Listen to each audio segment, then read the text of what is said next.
In una cornice spettacolare, ospite del prestigioso atelier del maestro Giorgio Celiberti, lo scrittore Mauro Corona ha presentato il suo ultimo libro, Altalene.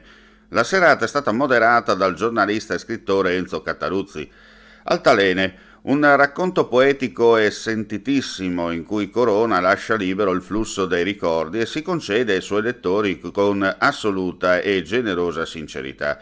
I suoi luoghi, Erto, la diga, la montagna, così come le persone della sua vita, vengono filtrati dal tempo passato e forse perduto, in un romanzo monologo dove la profondità e il fascino del racconto sono impreziositi da una voce narrante sempre più risolta e convincente.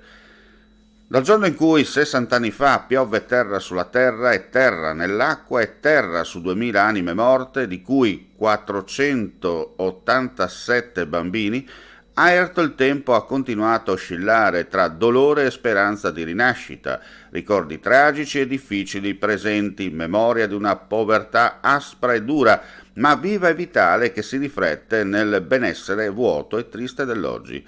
La voce narrante di questo romanzo lirico, struggente, ferocemente intimo, conduce il lettore in un continuo andare e venire su e giù nel tempo.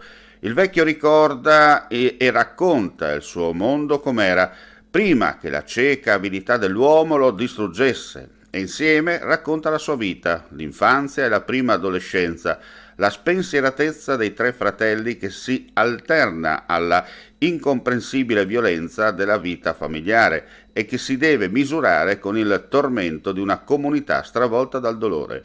E poi la maturità e la vecchiaia, il presente che porta su di sé il peso di una vita intera. E il simbolo di tutto questo sono le altalene del paese, che il narratore ricorda nel loro oscillare gioioso tra le grida felici dei bambini e che vede oggi ferme, vuote, arrugginite. Alla fine della serata il maestro Celiberti ha donato una propria opera a Mauro Corona.